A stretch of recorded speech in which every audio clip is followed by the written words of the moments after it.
hello everyone, and welcome to a new episode of the Just Human podcast. My name is Jay Boykin. I'm your host, and I am super glad to have you here with us. This podcast explores a bunch of different topics. We talk about things highlighting diversity, equity, and inclusion. We look at leadership, personal growth, things around culture.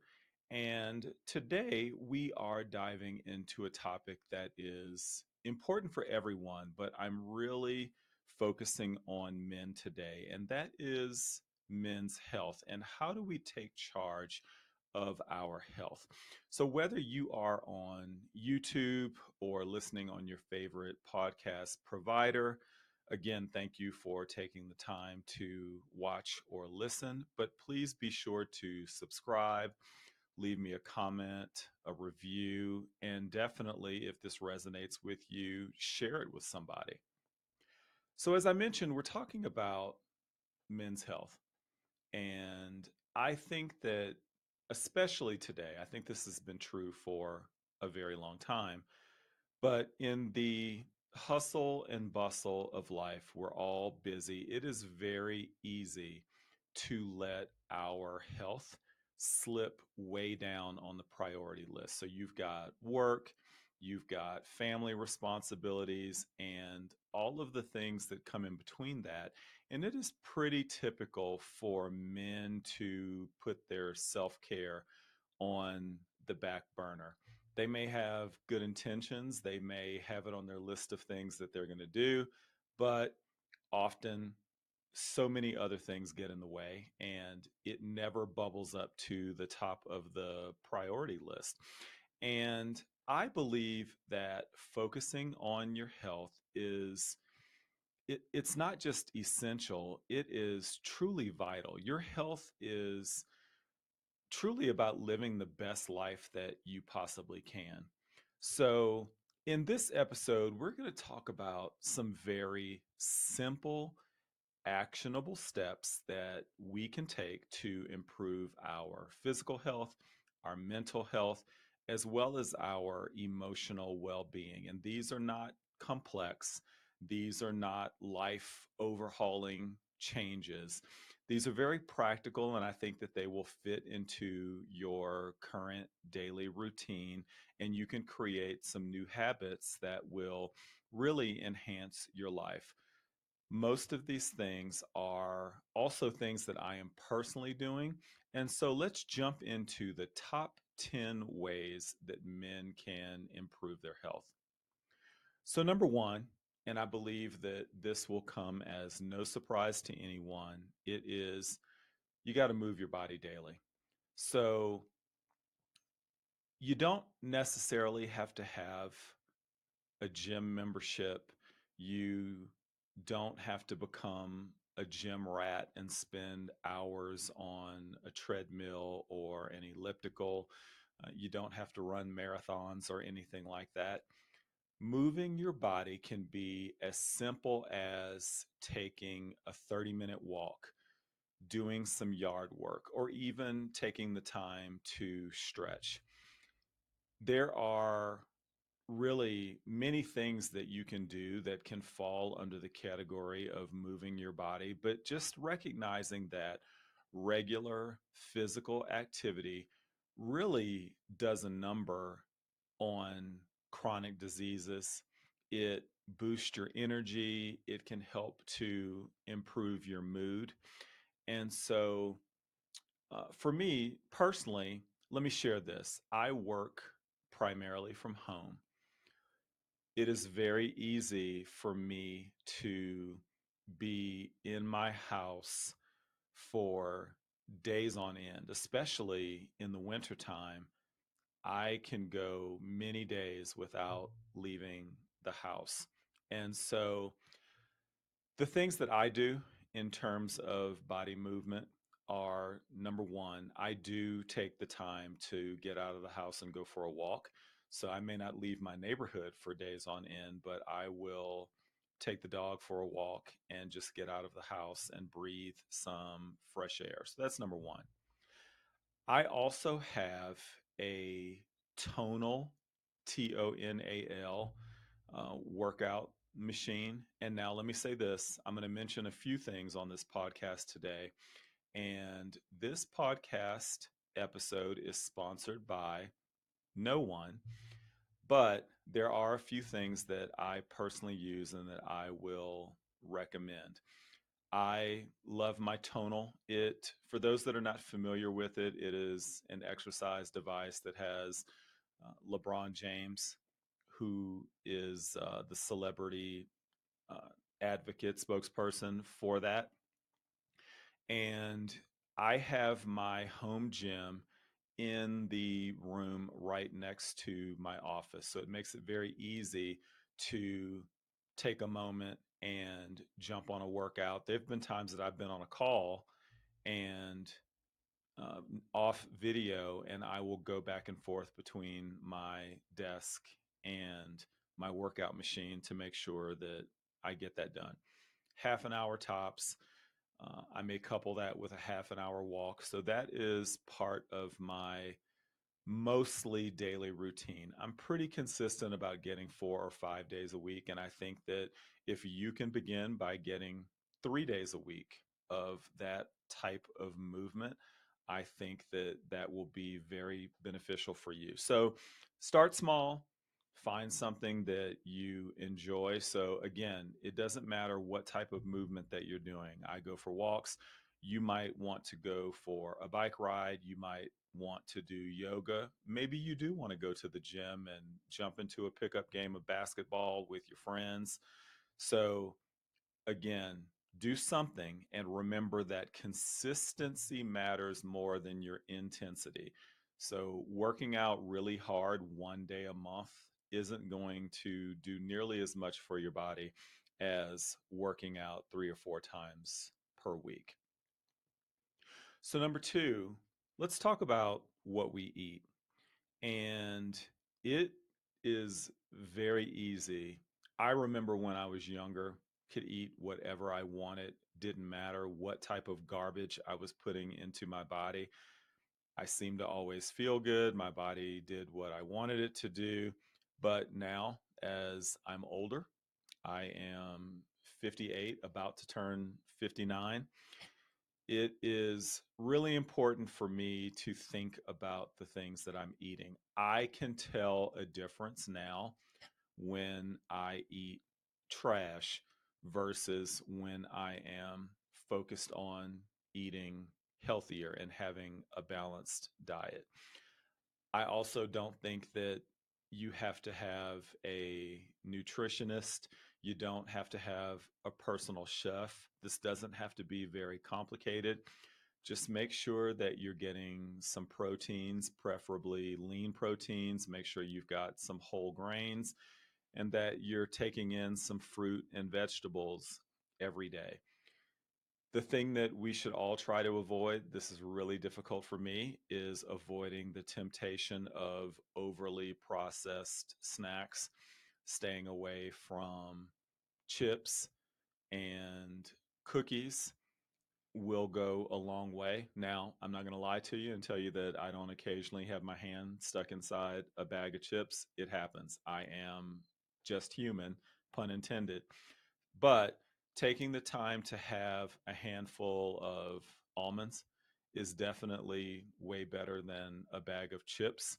So that's what I try to focus on in terms of the fuel that I'm putting in my body. And it definitely helps. I can tell you that I feel so much better when I know that I am eating healthier and it fits with my overall fitness goals. Now, as I opened the podcast, I mentioned the fact that we're all busy and sometimes it can be very challenging, especially if you have a busy household. Maybe you and your partner are both working, you're both busy, perhaps you're dealing with other family priorities.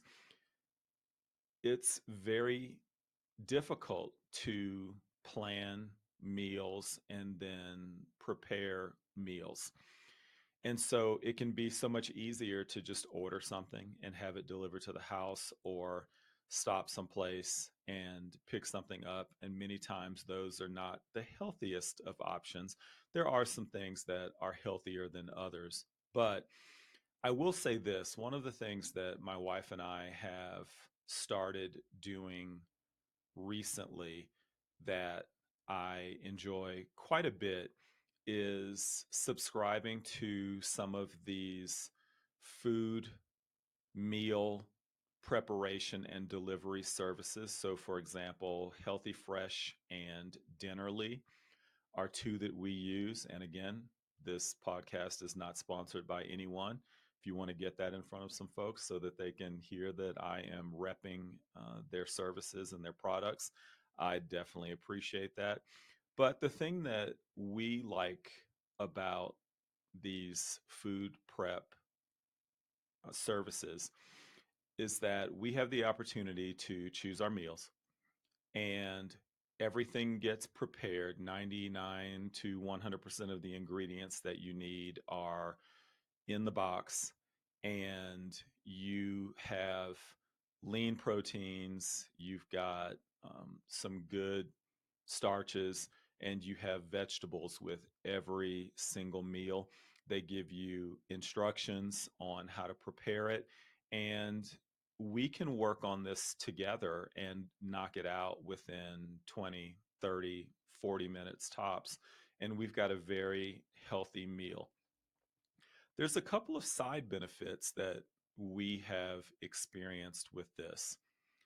Number one, we have the opportunity to prepare these meals together in the kitchen. And so we get to talk about our day and other things that are going on in our life while we are preparing these meals. So that's good. Number two, what we have found is from a budgetary standpoint, these services have become much more budget friendly than going to the store for every meal. It seems like every time I go into the grocery store, even if I'm preparing one meal, it's $100. I don't know why, but I come out with one bag and I spent at least $100. I think it's because of the other things that I see and I pick up. But these services are delivering three, four, five meals, depending on what you subscribe to, and it's very budget friendly. So I highly recommend that. So make sure that you are putting the right fuel in your body. Number three, and we have talked about this in prior episodes, it's taking charge of your mental health. This is something that many men will avoid, is thinking about their mental health. They don't want to seem weak. They don't want to have this stigma. Unfortunately, here in the United States, mental health sometimes, well, oftentimes carries a stigma to it, and people don't want to focus on it as much. I think that that's definitely changing, especially with younger generations are much more open to discussing that. But men, taking care of your mind and focusing on your mental health is just as important, if not more important, than taking care of your physical health. Stress, anxiety, depression, these are all real issues. And if we ignore them, they are going to take a toll. And I believe, not a doctor, but I do believe that when you are mentally in a bad place, that you're not going to want to do other things that you may have on your schedule that are focused on your physical health. So these things are very intertwined, they're very connected, that you need to take care of these things. I will share, I believe that I've mentioned this in prior episodes, that anxiety was something that I personally struggled with for many years of my life. I can remember in my teen years, um, until very recently, within the last few years, that anxiety was something that I just seemed to have all of the time. And it was such a regular part of my lived experience that I felt like this must be what everyone feels like. This must be what the normal human experience is like. And so I did things to just deal with it. I wasn't managing it, I was just dealing with it. And over the last several years, I have put some things in place to deal with the stress and the anxiety differently. I focus on um, mindfulness techniques. I really try to think about why things have me feeling the way that they do. And there are other routines that I have. My walks are big for me when I'm feeling the stress coming on. Getting away from my work, getting away from my desk for 30 to 40 minutes and getting some fresh air is a big deal. Hobbies are important. Having something else to focus on is important. And having people in your life that you can speak to. Now, I don't believe that the mental health needs to be a complicated process.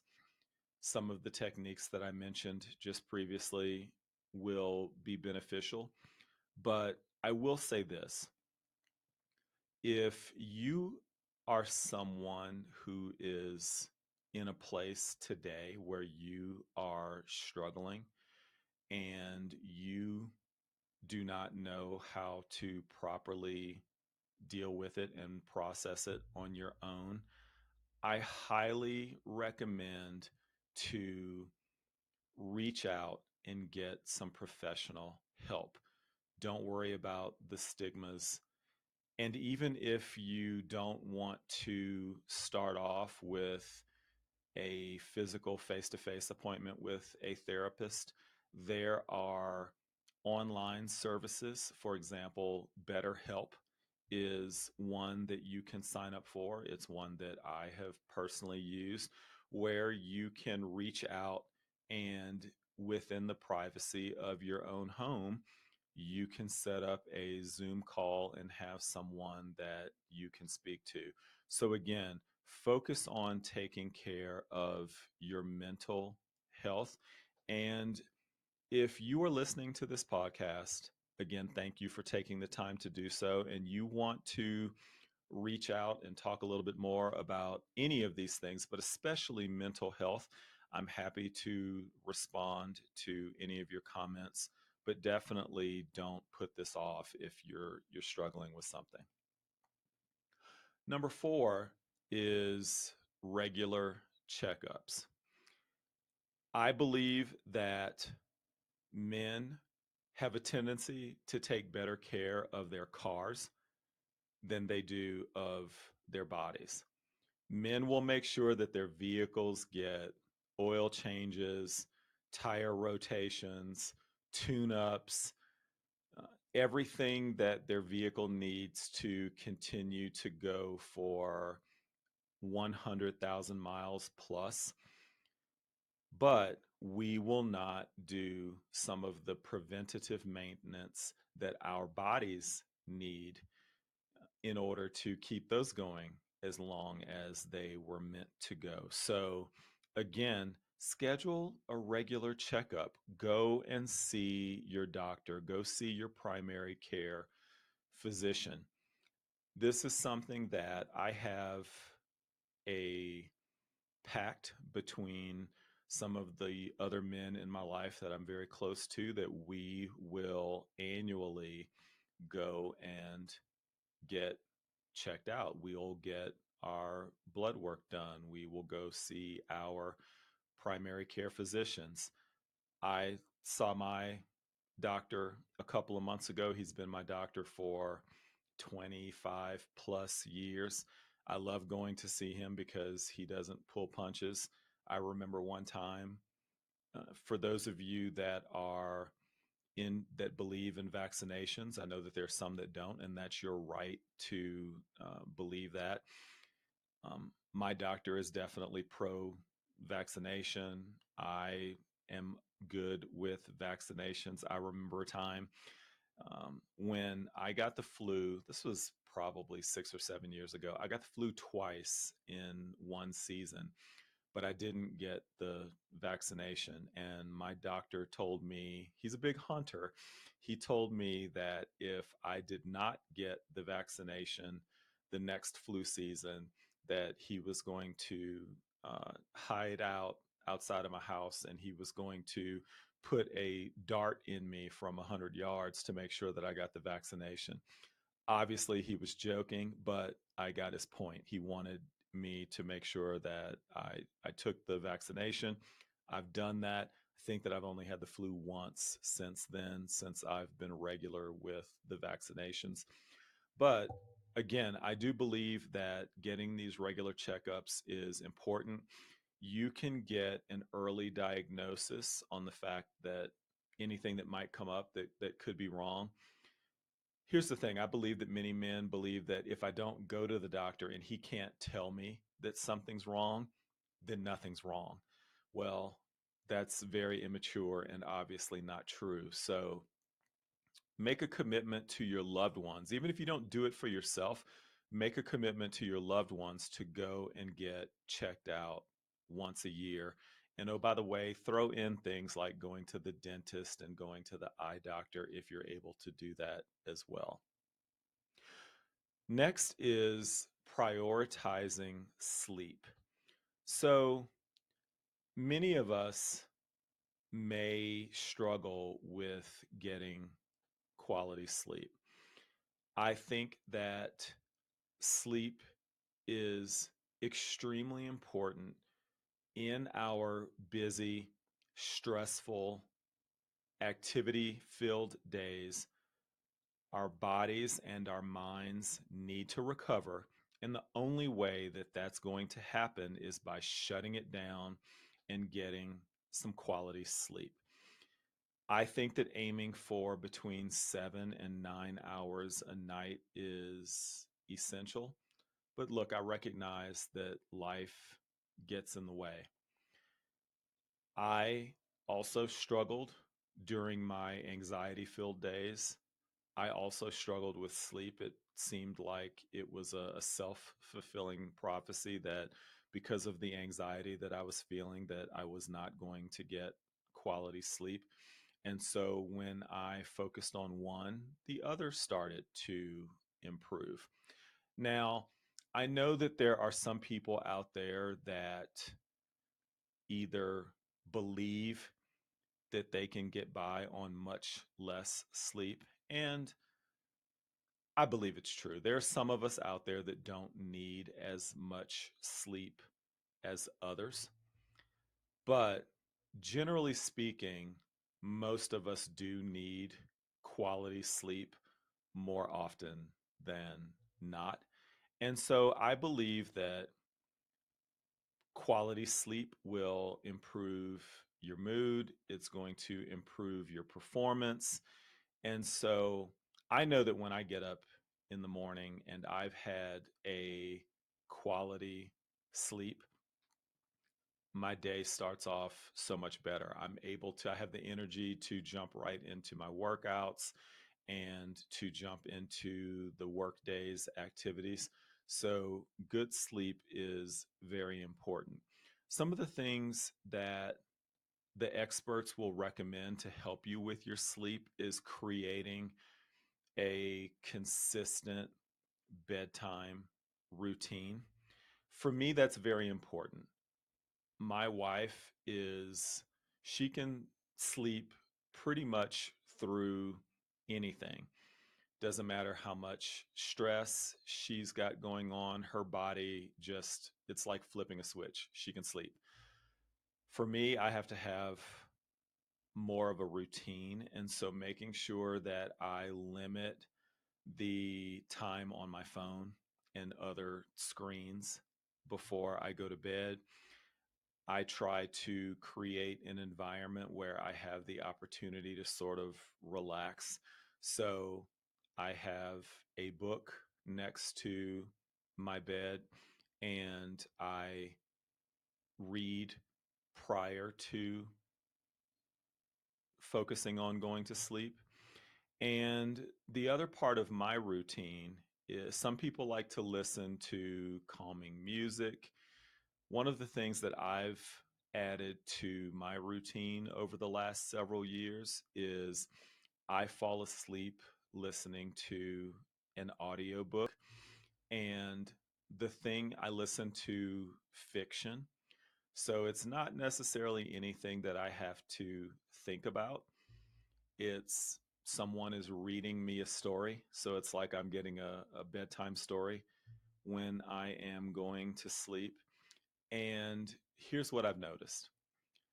I may lay down and the audiobook is starting with chapter 10. At some point in time during the night, several hours later, I wake up and my earbud is still in my ear and it's on chapter 20, and I don't remember anything that happened between chapters 11 and 20.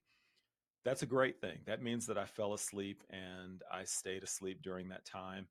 I will maybe get up, go to the restroom, come back, lay back down, back it back up to the last thing that I remember, fall asleep again, and rinse and repeat. It really helps me fall asleep much faster and stay asleep. So that's what works for me. Whatever works for you, you have to figure out your routine that is going to help you with your sleep, but definitely prioritize your sleep. The next one is staying hydrated. I used to be terrible at drinking water. If it wasn't a soda or an alcoholic beverage, I'll come to that later, I likely wasn't drinking it. I definitely wasn't drinking enough water. I will say that I have something that has really changed the game, my hydration game. It was introduced to me by a colleague, and I have this water bottle, and it is, again, I'm sponsored by no one at this point in time, but that way you know that I'm not trying to push products or services because I'm getting a kickback. I'm pushing these things because I've personally used them. This water bottle is called Hydrate Spark. Take a minute and wet my whistle.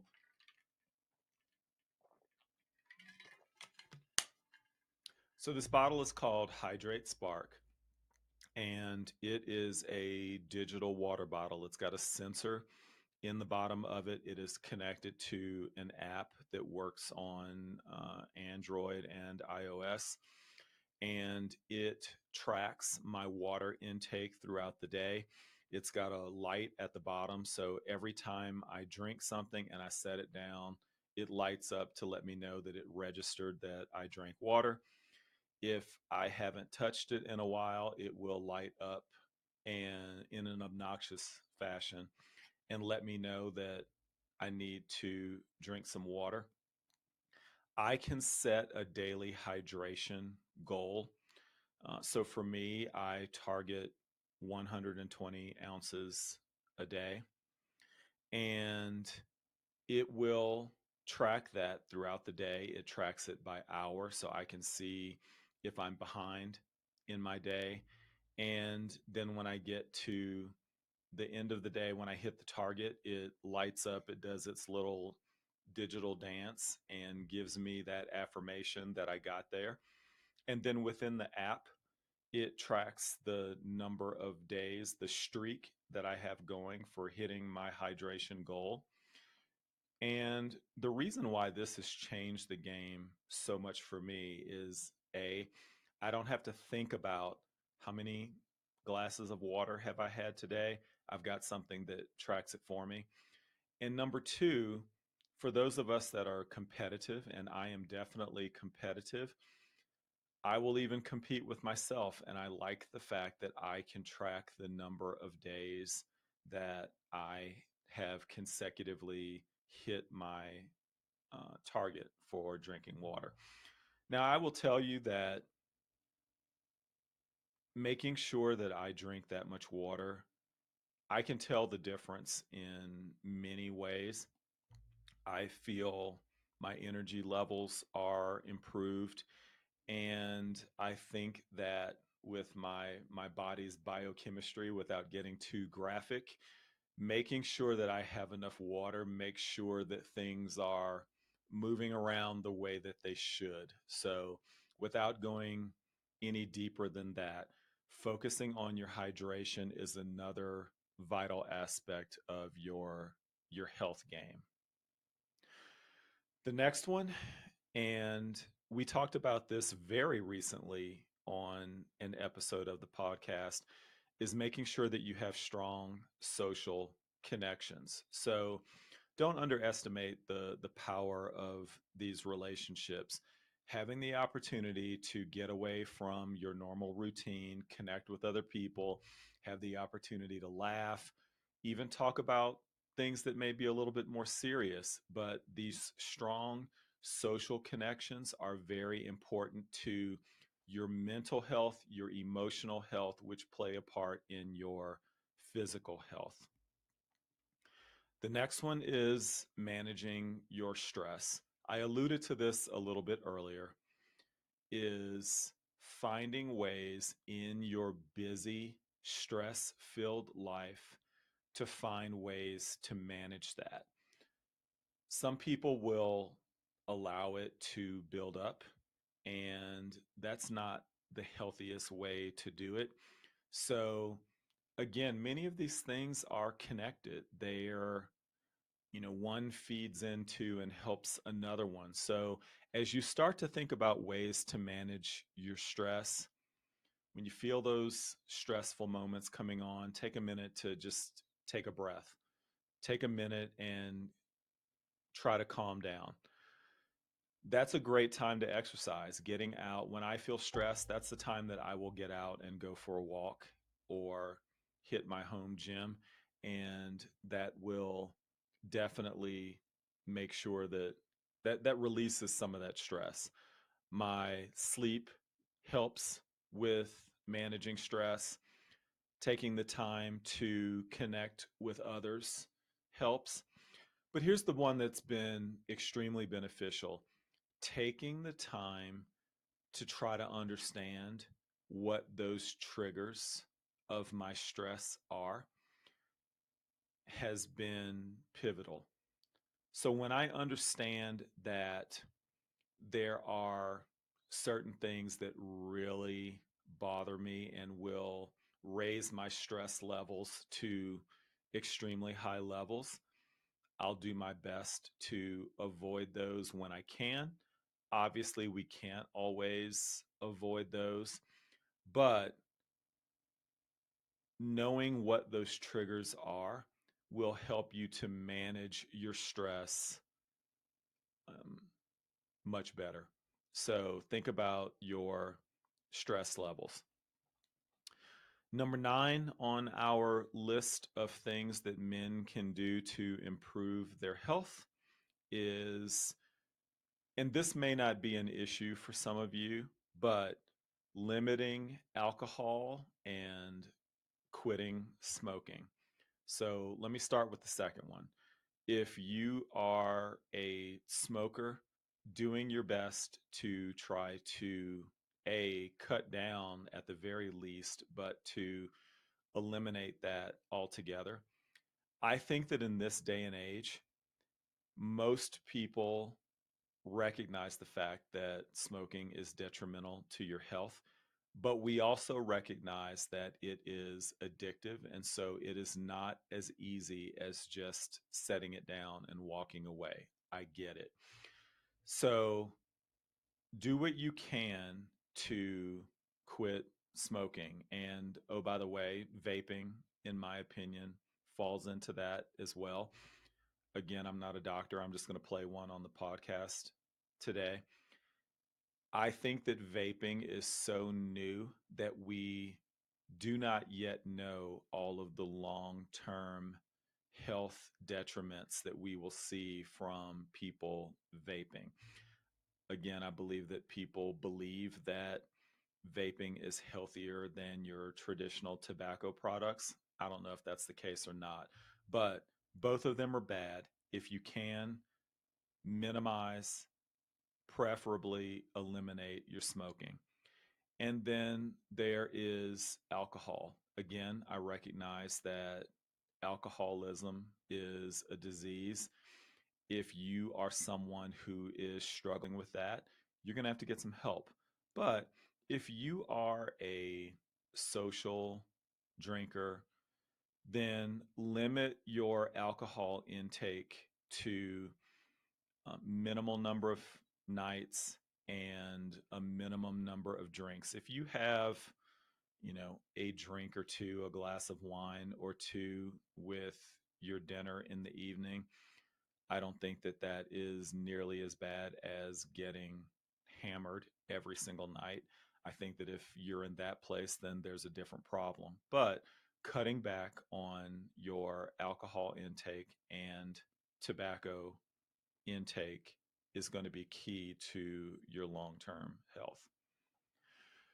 And then finally, I think that the thing that all of us need to keep in mind is set very realistic health goals. I think that if you are someone who needs to lose weight,